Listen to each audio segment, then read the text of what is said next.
Good afternoon, everybody. Hope you're doing well. This will be our last class about Max Weber today. Be talking about his ideas about power and authority, which is where we left off last time. And then we'll finish up with his discussion of bureaucracies, which he says are bureaucracies are the epitome of the process of rationalization. Rationalization being his overarching theme for Weber's ideas, the thing that kind of holds them all together. Next week, we'll take up Charlotte Perkins Gilman, Charlotte Perkins Gilman, and her ideas about gender, family, domestic labor, the role of women within the family, connection between women and economics, and so forth. With that said, I see no reason why we shouldn't just hop into the readings now. As usual, if you have a question or a comment or an example or just a sort of an epiphany, feel free to unmute yourself and chime in.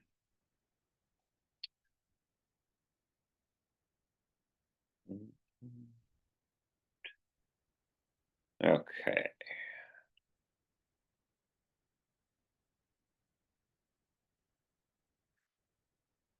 So where we left off, I had introduced you to Weber's three ideal types of the forms of legitimate authority, or what he calls the types of legitimate domination. Remember that he has, to this point, offered us a theory of power in which people can exercise their will over others, even when those others resist. And like many others, going back to Machiavelli, he basically says that power is composed of some mixture of coercion and consent. Coercion being, of course, the ways in which violence and other forms of physical, restraint, like imprisonment, are one form of power, but also power also presupposes, to some extent, the production and manufacture of consent. And so he defines authority in terms of the willing obedience of people to go along with power, even if they're not forced to do so in a violent or physical manner. And that kind of authority depends on it being power being perceived as legitimate, that whatever authority is exercising this power has the legitimate ability to do so. And so legitimacy is something that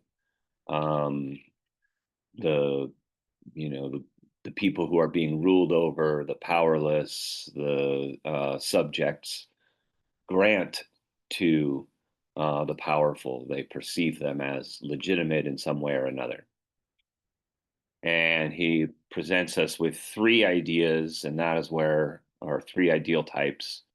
And that's where we left off last time, with rational legal authority, traditional authority, and finally, charismatic authority.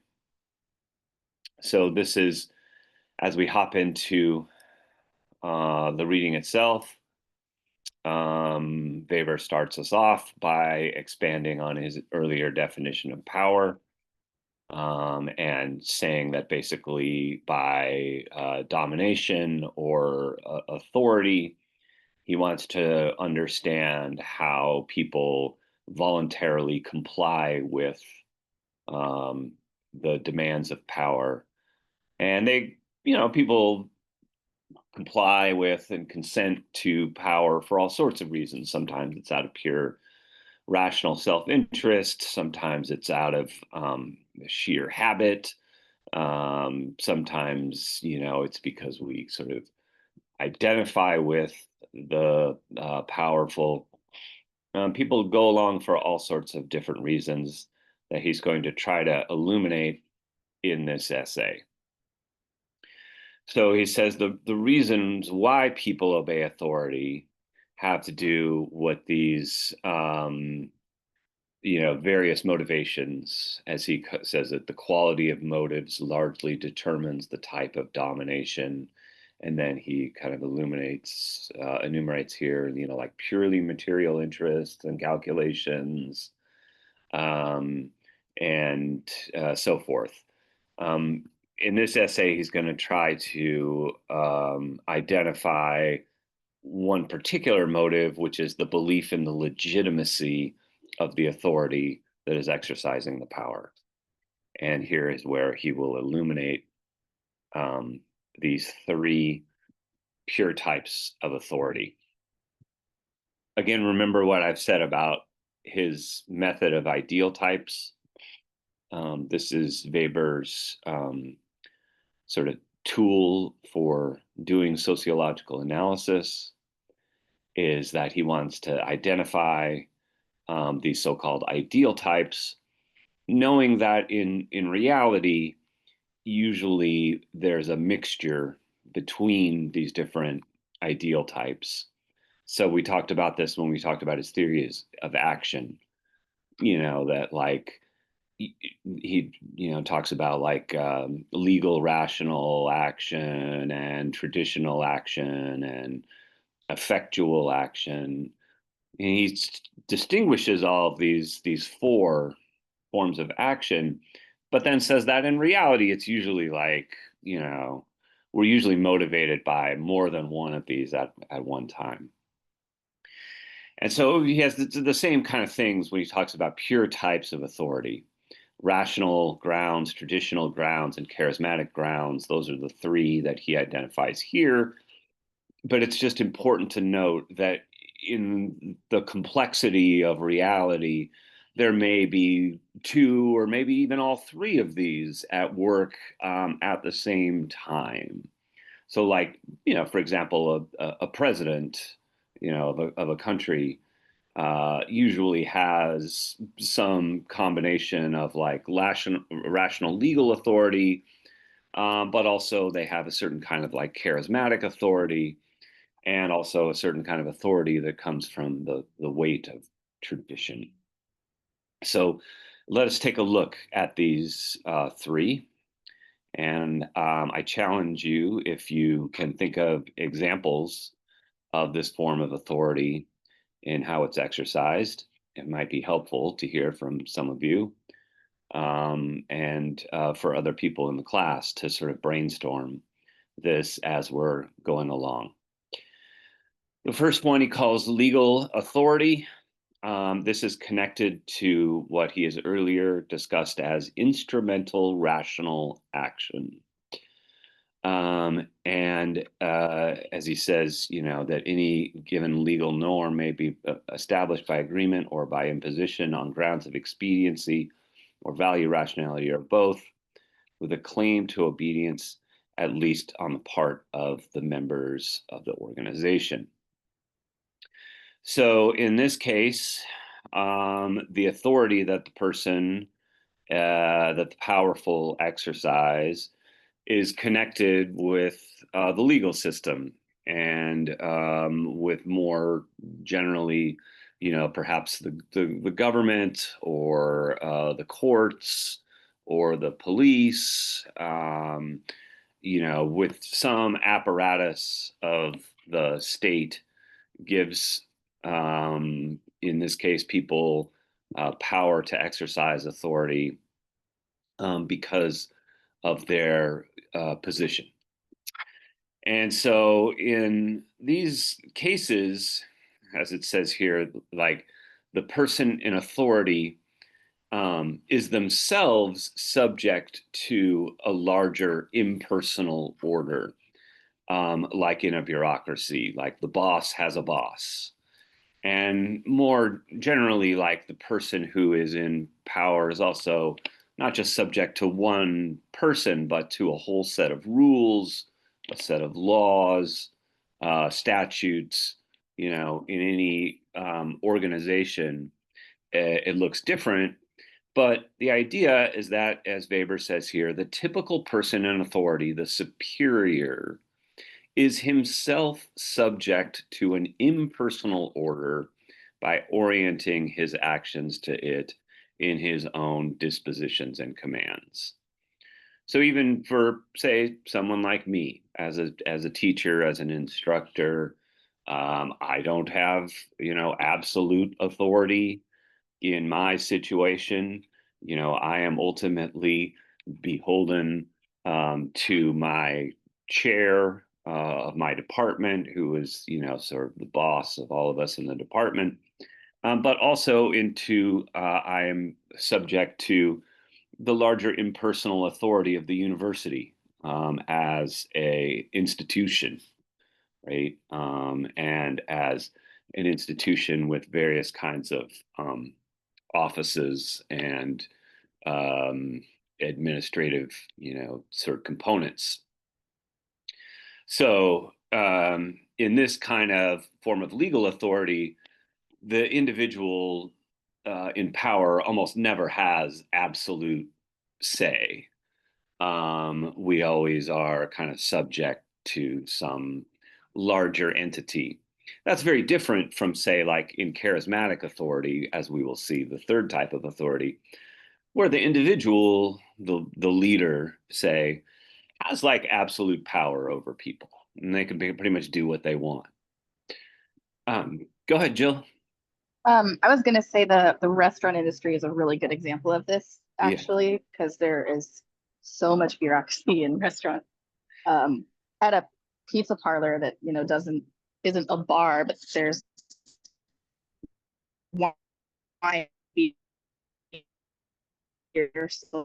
and so you have to send them to go pay for a class and be registered with ABC, which is another government entity that has to do that. And then there's also the food handlers serve safe certificate that you have to get just to make pizza at a pizza parlor. And there's the health inspector comes and checks that, and the ABC checks the bar server, and like the fire department checks the safety of the building and all your fire extinguishers and stuff. And there's so much bureaucracy in restaurant that's that my boss has to handle and deal with and make sure everything's compliant.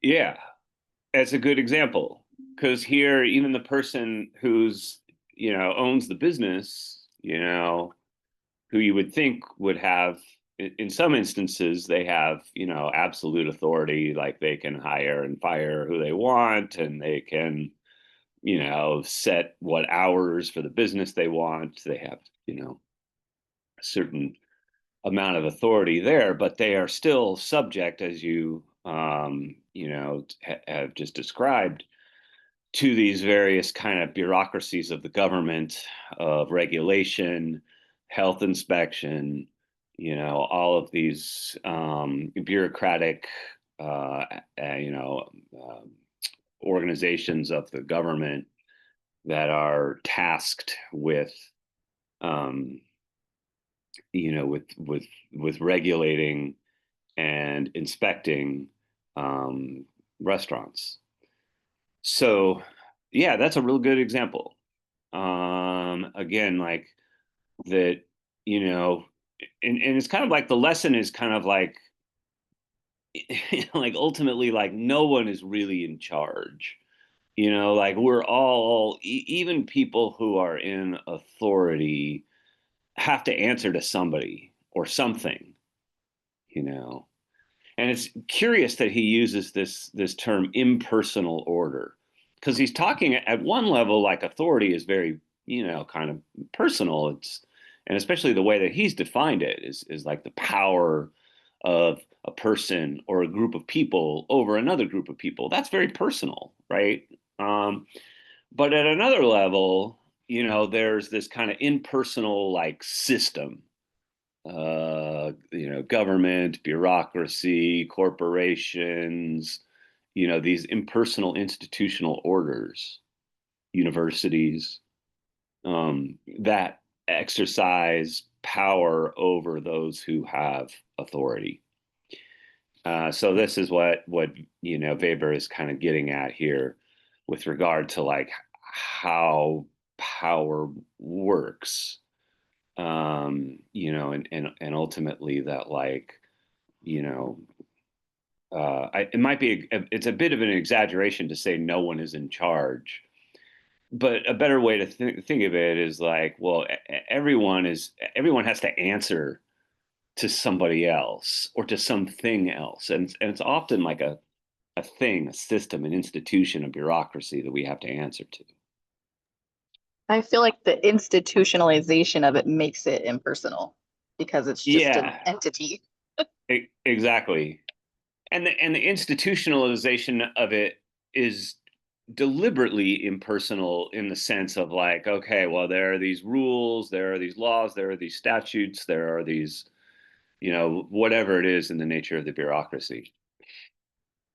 That, like everyone is kind of so subject to, like that saying, like no one is above the law, this sort of, idea. Um, Now we see that being violated pretty regularly in our time. We see that there are, in fact, um, a number of people who seem to be above the law. Um, but in an ideal kind of situation, and remember, Weber is trying to lay out an ideal situation, not necessarily a real situation. In an ideal situation, these laws, rules, statutes, they all apply equally to everybody, you know, and no one is above them, and everyone is subject to them. Now, in reality, um, we can find plenty of like exceptions to that. So, um, the ultimate point here is kind of like the allegiance of subordinates is to the organization and not to the individuals who hold offices within them. As he says, in conformity with point 3, it is held that the members of the organizations, insofar as they obey a person in authority, do not owe this obedience to him as an individual, but to the impersonal order, right? So it's like, when you're writing a paper for my class, in some way, like you're obeying the authority that I personally have exercised over you, but you're also like, obeying the impersonal authority of the university and it's, sort of dictates and demands on you. And so that means that like, if I lose my job or if I, am not teaching a class that you're in anymore, I don't have authority over you anymore. Like the authority isn't with me as a person. The authority is with the office or the position that I hold.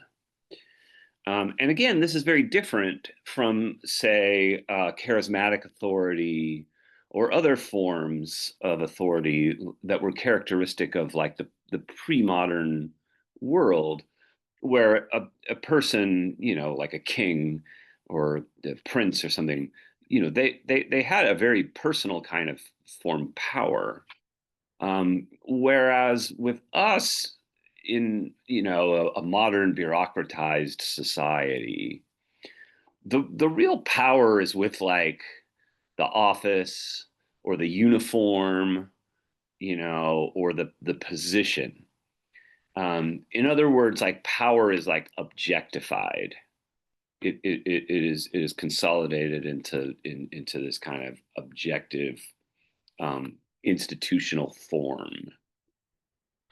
So he says the purest type of exercise of legal authority is that which employs a bureaucratic administrative task. So this is going to anticipate what he says about bureaucracies and why Weber thinks that on the one hand, bureaucracies are very important and necessary in modern society. They are unavoidable. But on the other hand, that they are like dehumanizing and that they are basically, they compose the iron cage that he believes modern society has descended into.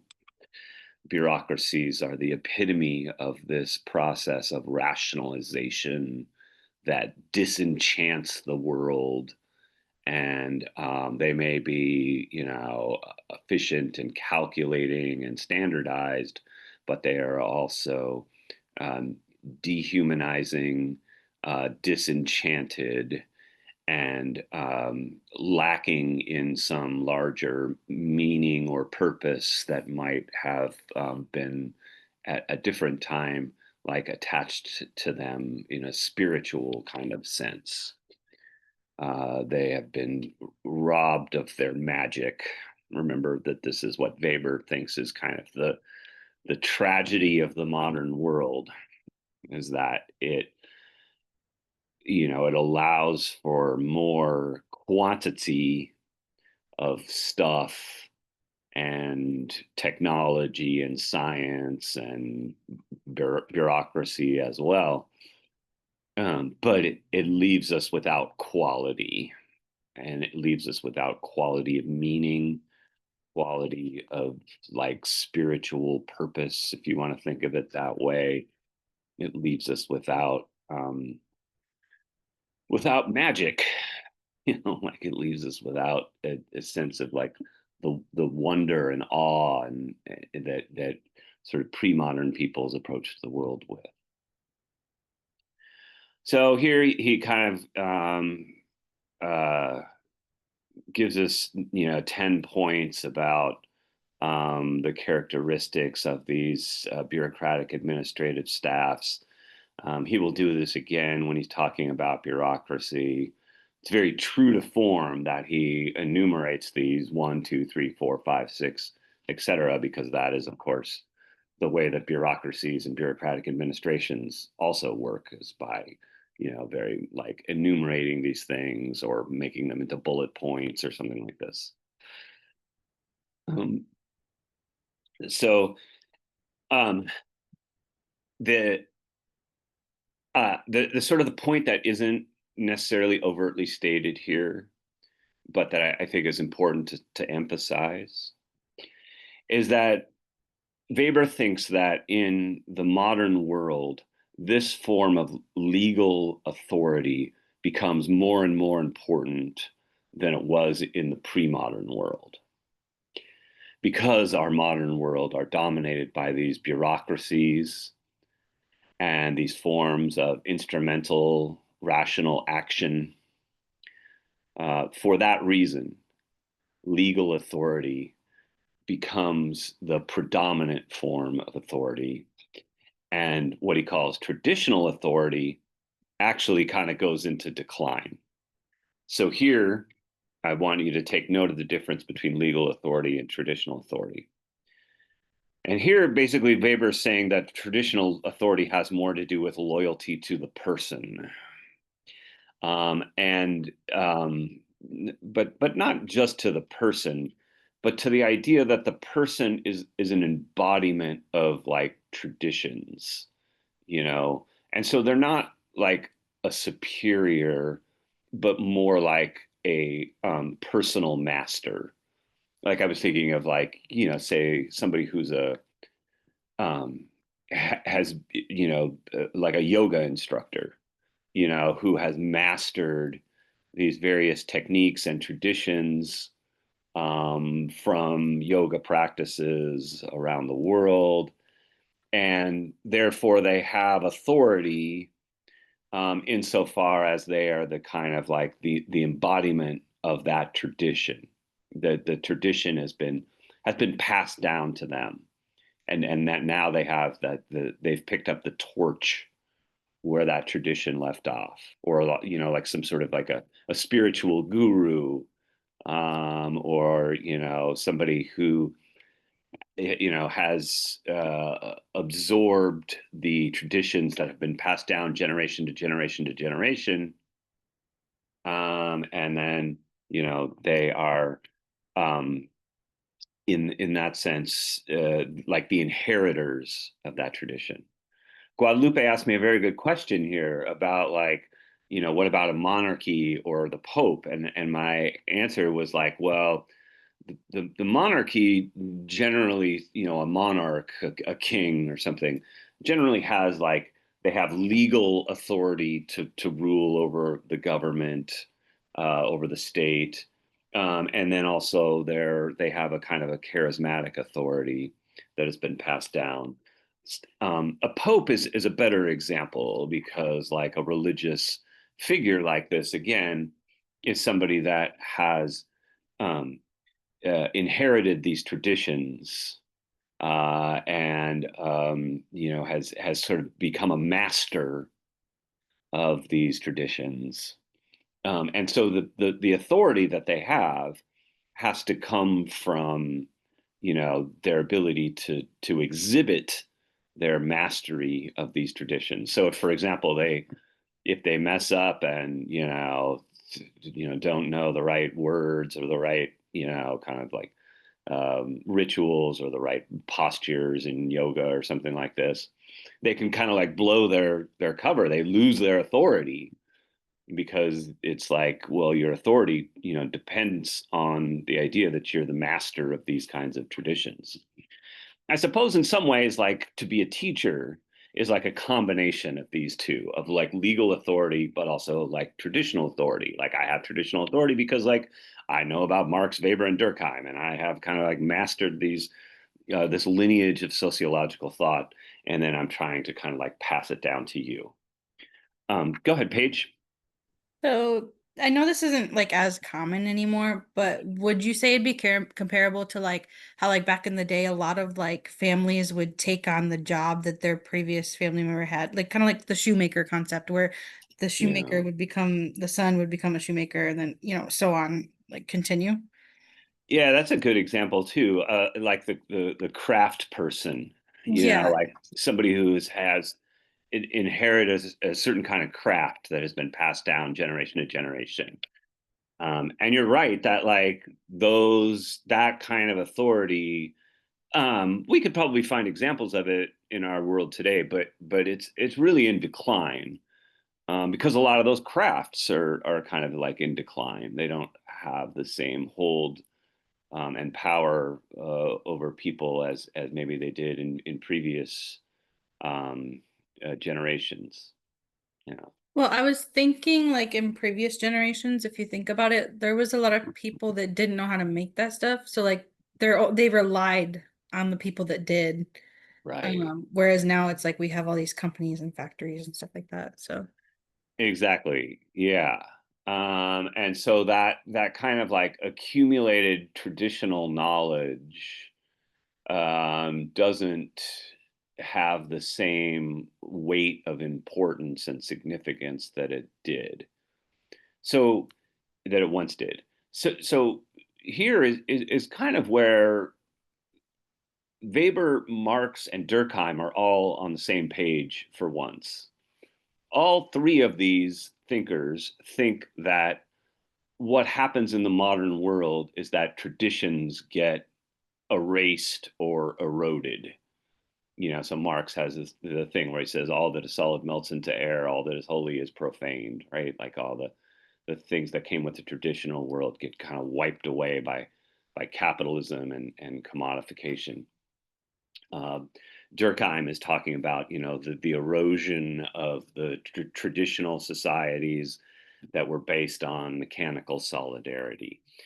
And Weber is talking about the sort of the decline of these kinds of traditional authority and traditional action that was motivated by, in his words, by pure habituation, by habit, right? Um, these things were probably, like, for most of world history, this was like the thing that motivated people, or the thing that how people understood themselves, is they were just doing like what their ancestors had done and what was expected of them. Not necessarily like out of any, self-interest necessarily, just because like that was the tradition, that was the expectation, that was like what you were supposed to do. And I think that Weber is saying like that, although this was a very important motivation for action and a very important form of authority in the past, it is less so in the modern world. So yeah, thank you, Paige. That's a really good example, because the whole idea of like craft work comes from that kind of like pre-modern kind of world. It's kind of a residue of the pre-modern world. Yeah. So he says like when we have resistance, and here again is an important difference between traditional and legal authority. Is if the individual master of that tradition suddenly, kind of like seems to go out of step, seems to do something that violates the tradition in some way, you know, and then people begin to question, whether this individual has really mastered the traditions. And often it can, and this has happened in religion a lot, like it can spur a kind of like, we got to go back to the traditions, we got to go back to the basics, back to the fundamentals. It can lead to what Weber here calls a traditionalist revolution, where opposition is not directed against the system as such. The resistance is directed against the master or his servant personally, the accusation being that he failed to observe the traditional limits of his power. I've said before that I think his discussion of charismatic authority, the third form of legitimate domination here, is Weber's most important and original contribution. And so here, Weber defines charisma and charismatic authority as this kind of larger than life quality, which seems exceptional or supernatural in some way. He says the term charisma will be applied to a certain quality of an individual personality by virtue of which he is considered extraordinary and treated as endowed with supernatural, superhuman, or at least specifically exceptional powers or qualities. So here, unlike the other two, it's all about the individual and the power, the seemingly magical power that they seem to exhibit. He says these such as are not accessible to the ordinary person, but are regarded as of divine origin or as exemplary, and on the basis of them, the individual is treated as a leader. This peculiar kind of quality is thought of as resting on magical powers, whether of prophets, persons with a reputation for therapeutic or legal wisdom, leaders in the hunt, heroes in war, etc. So charismatic authority is different in this sense from both legal and traditional authority, because the power seems to reside within the character of the individual themselves, not the office that they hold, not the traditions that they master, but some kind of extraordinary characteristic of the person. And I had said here, like, cult leaders are the most extreme kind of example of this. And I have asked you to think, about if there are other kinds of examples of this sort of charismatic authority that you might be able to think of. So certainly, like with political leaders, often have this kind of charisma. War heroes, people who are seen as great, warriors and such. They tend to have that kind of like aura of charisma around them. And then he says, like, he goes on and talks about how groups organize different forms of social organization that is based on that charismatic authority. And again, like cults are the example that immediately comes to my mind, where he talks about an organized group subject to charismatic authority will be called a charismatic community. So in terms of these charismatic communities, I want you to notice what he's describing here is how different those charismatic communities are compared to a bureaucracy. So they're both, in some ways kind of like hierarchical organizations, like, you got the leader at the top and then the followers below them. There's a clear sense of authority and hierarchy. But unlike in the bureaucracy, there aren't generally like, offices that are being held or training or, qualification. He goes through and lists a bunch of aspects of, how a charismatic community is different from a bureaucracy in terms of its formal organization, like the organization of its administration, the organization of its rules and laws. In a charismatic community, the leader has a lot more discretion to basically, kind of make power as they see fit. Whereas in a bureaucracy, even the most senior, superior bureaucratic officer is still subject to this impersonal order of the bureaucracy, no matter how much authority and power that they have. Whereas in a charismatic community, there's just like no checks on that leader, on the person in authority. They have more or less, kind of uh, impunity to sort of act in whatever way they may see fit. So this is where I think there's a kind of a helpful distinction. Also here, it's important, he says, to note that pure charisma is specifically foreign to economic considerations. In other words, the leader of charisma can't be seen to be simply acting out of self-interest.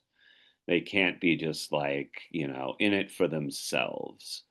In order to really exercise charismatic authority, it's almost like the leader has to seem to be almost like self-sacrificing. They're like, oh, I'm doing this for the good of the group.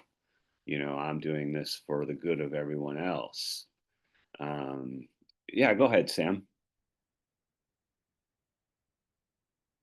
Are you there, Sam? When you talk about that, it just reminds me of that cult, the Jonestown, where they Yeah. makes them drink the Kool-Aid, and he has all these followers, and it's like convinces them to drink the Kool-Aid.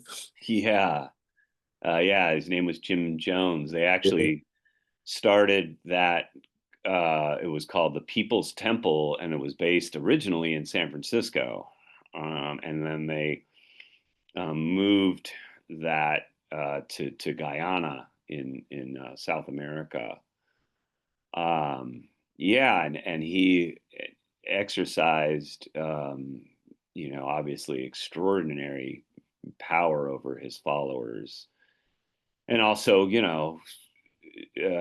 acted pretty arbitrarily, so that eventually what happened with Jim Jones is he got hooked on amphetamines and went crazy. But because he was seen as, this kind of like this leader who, had these kind of magical qualities and was in touch with God in some sort of way, people continued to go along with his edicts, even though, this was basically a guy who was just like, cracked out on speed. And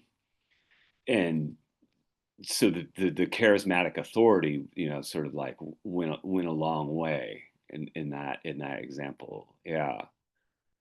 Cults I find very fascinating from a sociological standpoint. Yeah, I mean, and that other one too, where he convinces them about a spaceship or something, and the aliens are coming or something. I forgot his name. Yeah, there's been a So many number of cults. just like kind of amazing ones. Yeah. Yeah, that there's other ones, yeah, where they all like committed mass suicide wearing like a white shawl or something. Yeah, they find them like in bunk beds, right? Bunk beds and all that. Yeah, in San Diego. Yeah. I think that one was called Heaven's Gate. Yeah, that one, that one. Yeah. But these guys are not, they're not like you were saying, they're not looking for self-interest, right? It's more like a cult. If they are looking for self-interest, they have to keep that on the down low. Yeah. Like if they are, because a lot of times these people do get rich, and they are like, they do have political or economic interests or something like this. But the important thing is that they have to be perceived. They have to seem like what they're doing is for the benefit of everyone Yeah. else around them and not for themselves. Right. Yeah, that's like what the charismatic authority, and if they seem to narrowly self-interest, then they risk losing that charismatic authority.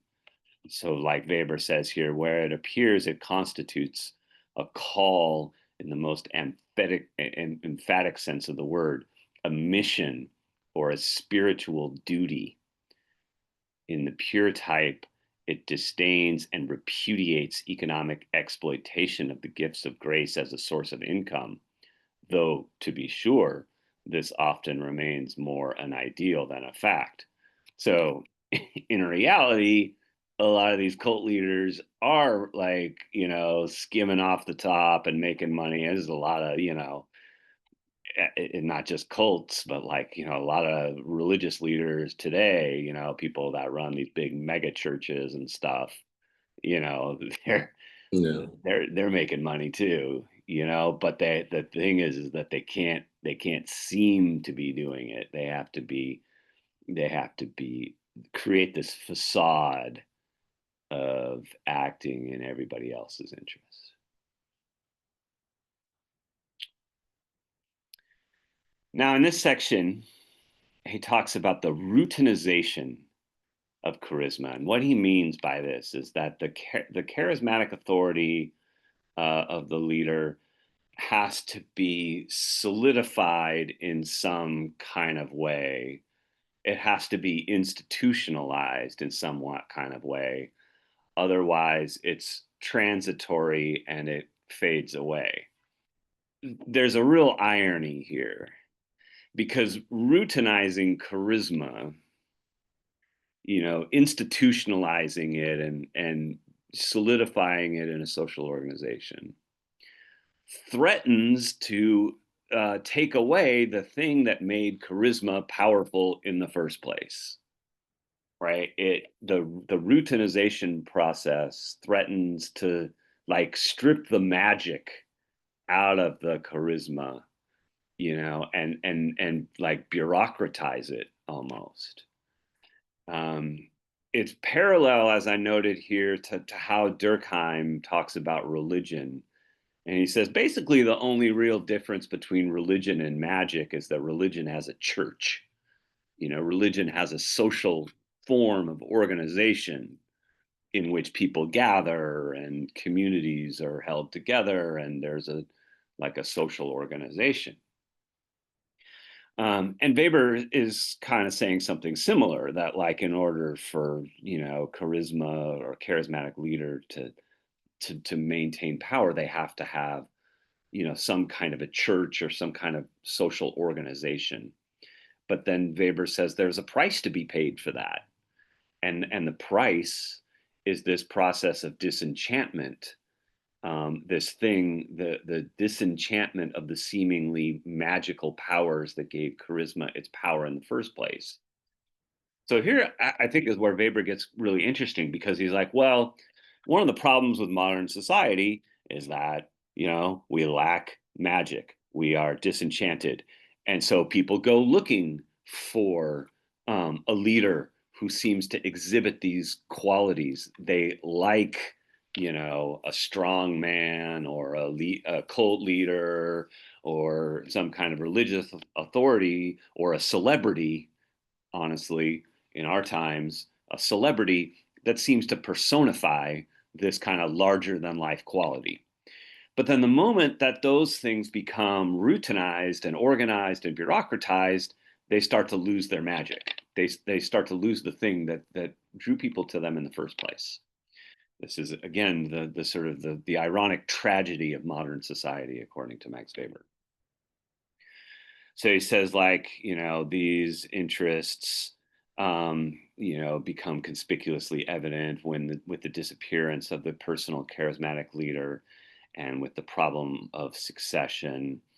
And he says, like, basically these things have to be routinized in some ways, because, like, people depend, like the disciples or the followers, they need to make a living. And so they begin to sort of like organize a group or an institution or an organization. But the cost of that is that it loses its magic. It becomes more bureaucratic, even if that was not its original intention. And then, basically says, like, again, the sort of the irony of this. People look to charismatic authority because we live in this, spiritually bankrupt bureaucratic society, and people are like, I need some magic. I need some, something bigger to believe in, instead of just like, money and science and technology.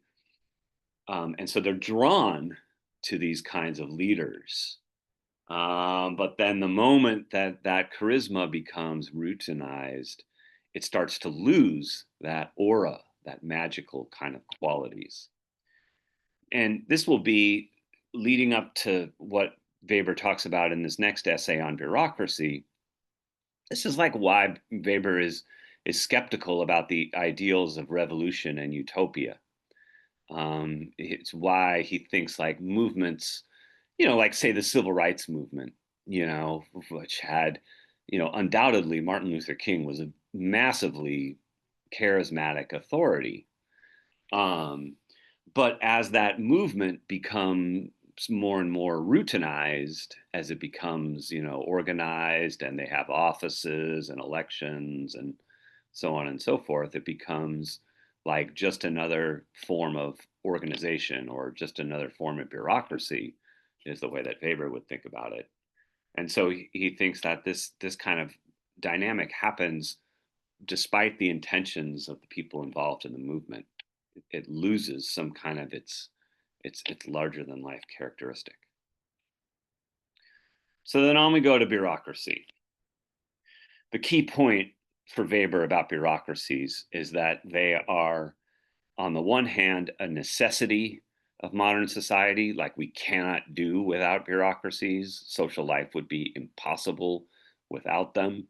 It would be impossible to, educate people, or give people health care, or give people housing, or for, BART to run, or any of these things. They all require bureaucracies.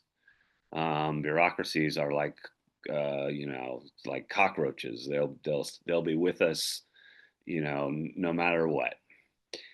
But on the other hand, they contribute to this, disenchantment of society, and they represent this, this iron cage of rationalization. And what Weber, going back to this guy that influenced Weber, Robert Michaels, the idea of the law of oligarchy, in which, like, people who are at the head of the bureaucracy become increasingly detached from and unaccountable to the people that they're supposed to be serving. So he says, as the editors introduce it this way by saying, bureaucracies are indispensable in modern life. Without them, all these tasks that could not be performed with the degree of efficiency required for serving large numbers of individuals. So whether you're talking about the army, or you're talking about mass production in the economy, where you're talking about transportation, hospitals, healthcare, these are all, and of course too, universities and education, these are all bureaucratized. And Weber is like, well, and it kind of has to be that way. However, the downside is that is that this process of kind of disenchantment. Jill does a really nice job of explaining it here in this comment. Thank you, Jill. The downside is that people feel trapped by all of the rules and regulations that are put in place by a bureaucracy. The loss of individual freedom, and indeed this is the thing that Weber is talking about, is that in a bureaucracy there really is no like individual freedom. We are all just like a number or like a case file. We are all kind of like dehumanized. It's like that terrible experience you have, going to like, say, the Department of Motor Vehicles, to the DMV, and you're just like a number waiting for your number to be called. And God forbid you don't have the right documents, because like, they're not going to be like, oh, I understand you're having a hard day and I see things from your perspective and, blah, blah, blah. It's like, no, there are rules and there are these things that like, that exercise an impersonal order, even to the people who are working in the bureaucracy. They're like, oh, I'm sorry, like the computer won't let me do that, or like, that's just like against the rules, or that's, the system says you need this. So the sort of the loss of individual freedom, and the way in which people become then just like objectified. And I don't know about you, but I personally hate this kind of stuff, especially like when it's something, like your healthcare, like I went to Kaiser yesterday, and it's like, you have, in that case, it's like, your own like kind of life and death situation, your health, is bureaucratized and objectified, and you're being treated like a number or a file, but the stakes for you personally are very high, about your health, your sickness, ultimately life and death. And so I always find this very infuriating, especially to deal with health insurance companies and hospitals. This is where I find the bureaucracy to be truly insufferable, because there's such a gap between the dehumanization that I'm experiencing on the one hand, and the very profound human stakes of health and illness and life and death on the other. So if you have your own experience, if anybody has experiences with bureaucracy, you need to like get off your chest and want to vent about, I'm here for you. So this is a thing where like Marx and Weber are kind of like related, but not the same here. So Marx is saying like the problem in modern society is like capitalism. It's like the profit motive. The problem with capitalism is that there's this inherent exploitation of the worker, in which businesses are getting wealthy by expropriating the surplus value of workers. Marx identifies the problem in modern society with capitalism. Weber identifies it more with like bureaucracy and this thing he calls rationalization. So they're both similar in the sense that that the things that they're describing, capitalism and bureaucracy, both have this dehumanizing effect on people. They result in something kind of like what Marx called alienation, or dehumanizing or objectification, those sorts of things. But they have different explanations as to what it is. And the fact that Weber identifies bureaucracy as the problem is going to, again, lead him to be very skeptical of the kind of like socialist revolutionary solutions that Marx pointed to. This is basically like why Weber was not a socialist or didn't identify with socialism. It's because he thought socialism was just more bureaucracy. There'd just be more government. There'd just be more regulations and more rules, and that those bureaucracies would just continue to grow and take over, and they would be continue to dehumanize us. So things might be more equal or more fair, but they were still like fundamentally dehumanizing and objectifying people. So this is again why Weber is like the most pessimistic out of all the three major thinkers that we studied in this class. Weber thinks basically there is like no way out of modern society. There's no escape. We're all just in this modern cage, this iron cage, or I would say now a digital cage, in which there is really like no going back. Like there's no putting the genie back in the bottle.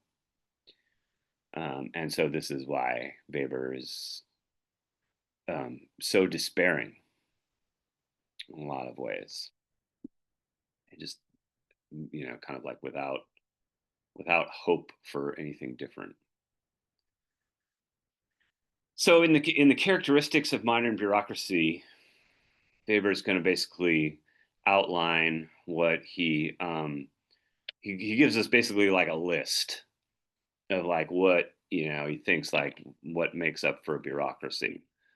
So he's talking here about office hierarchies, like that every bureaucracy has like a chain of command that goes, and it is very kind of can be very complexly organized. Like a university has a very complex chain of command, and or the authority of office hierarchies. And that also another characteristic of the bureaucracies that he outlines here is that everything needs to be recorded and written down and then put into a file. This is very important. If you're all bureaucracies, there has to be a file. Somebody's got to put it, somebody's got to record it. Somebody's got to, write it down. And then it goes into becoming like a permanent record. Like record keeping is a really important aspect of bureaucracies. And again, that differs from, say, like a cult, or something like this. Like that their bureaucracy has this very kind of official system for recording things, and this is a central characteristic of all bureaucracies. Another key characteristic is what he calls specialization. So that certain people become experts, they specialize in certain kinds of tasks or within certain kinds of offices. And so this for bureaucracy, for Weber, is kind of like a problem too, because, on the one hand, like having specialization and experts allows us to do things more efficiently. Undeniably, like if there are people that have been, trained their whole lives or, have developed an expertise over a number of years, that they're able to do that task, more efficiently than, say someone who's new at the job. But on the other hand, it means that more and more like experts come to dominate over the bureaucracy. And when experts dominate over the bureaucracy, they become more like unaccountable to the people that they're supposed to serve. They become, more kind of like a class onto their own. And so the bureaucracy becomes dominated by these groups of experts who, oftentimes are like out of touch with ordinary people or with the people that they're supposed to serve. And then finally, he says like rules are crucial for all bureaucracies. And there are certain experts who have this kind of institutional knowledge or memory of these rules. So again, like the idea of a bureaucracy is that there's this kind of impersonal order in which even the most powerful people are subject to a larger set of rules and laws that they're not supposed to be able to change just on a whim. Like the CSU president or the chancellor's office, isn't supposed to be able to just like rewrite the way things are done in the university. They are subject to like a contract, and there's a charter, and there are these rules that have been handed down and developed over decades. So even the people who are in power are subject to this impersonal order of the bureaucracy. In the last two sections, the last two kind of major sections that I want to talk about.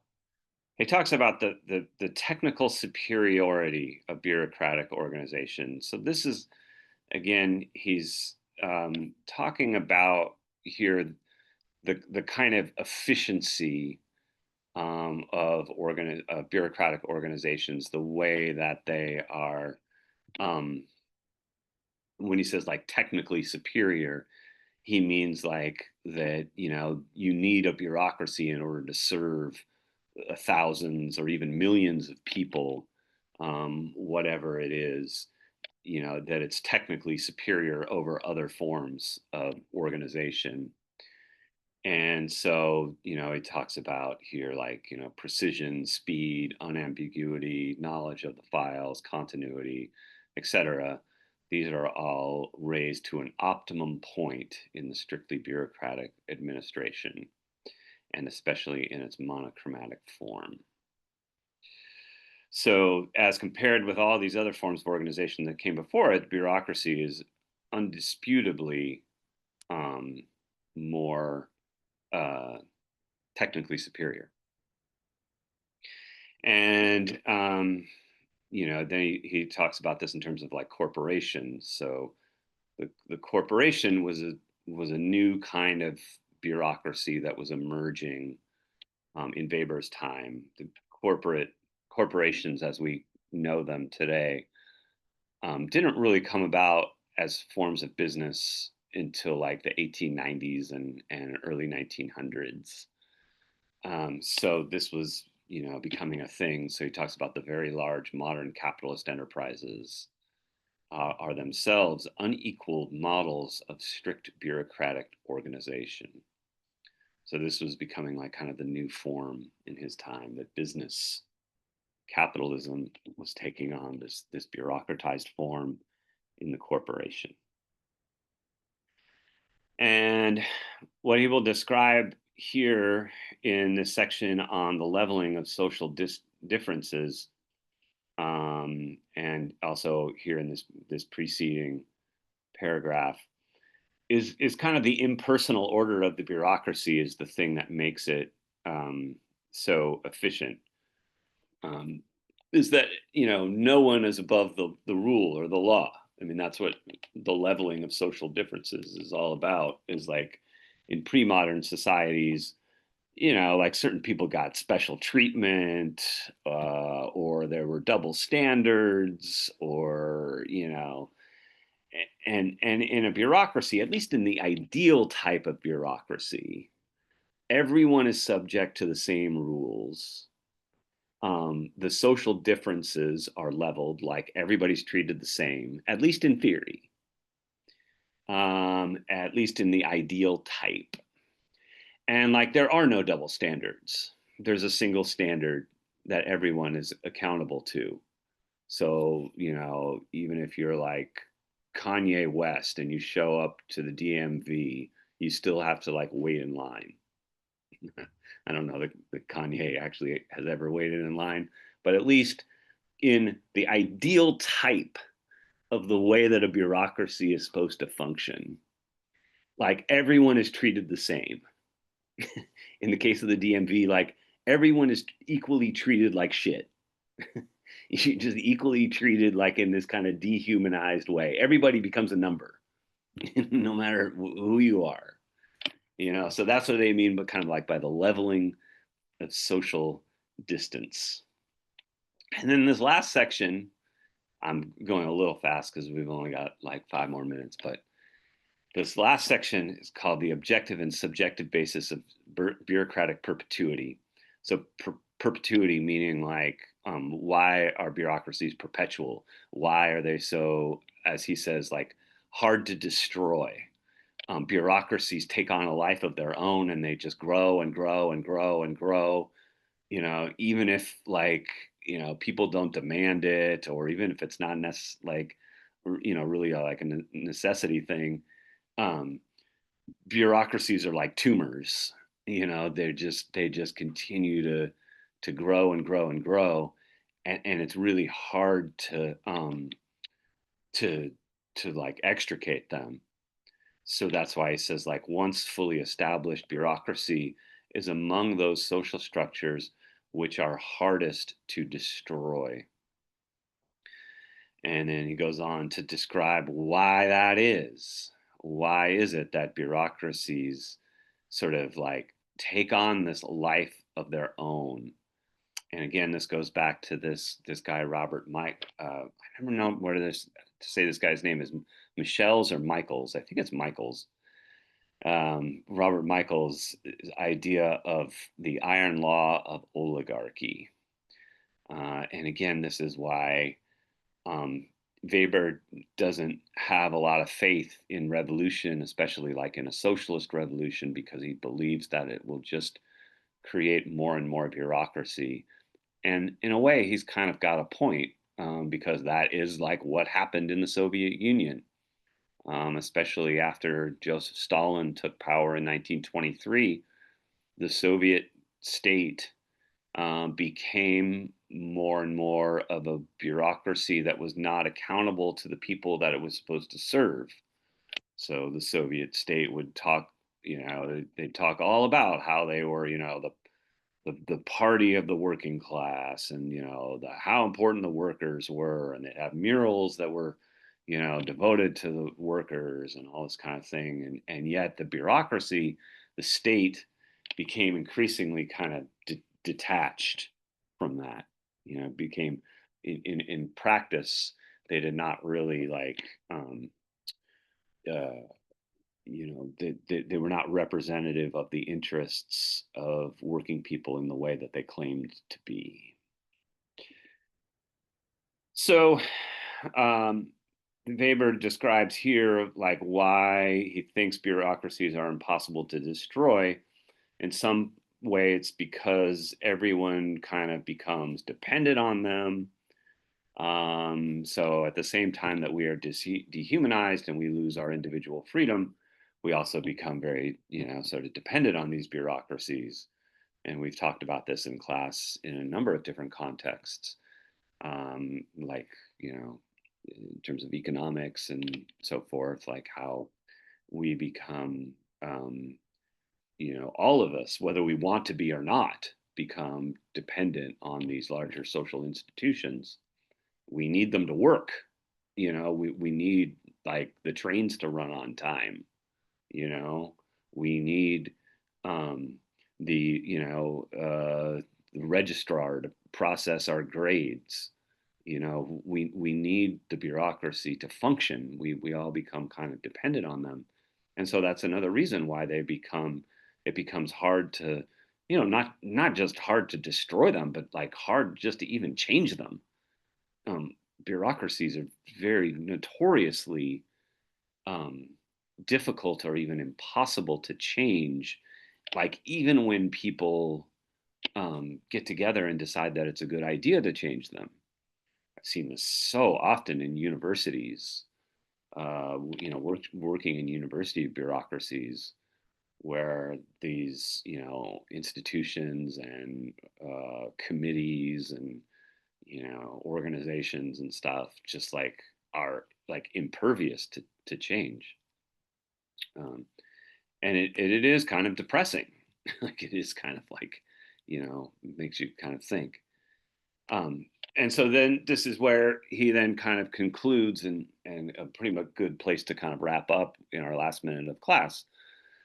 This is where he says such an apparatus makes revolution in the sense of the forceful creation of entirely new formations of authority more and more impossible. So here's where he most directly says that. I've put it forward for you as a question for you to think about and perhaps address if you're so inclined. It could be the basis, I think, of an interesting discussion.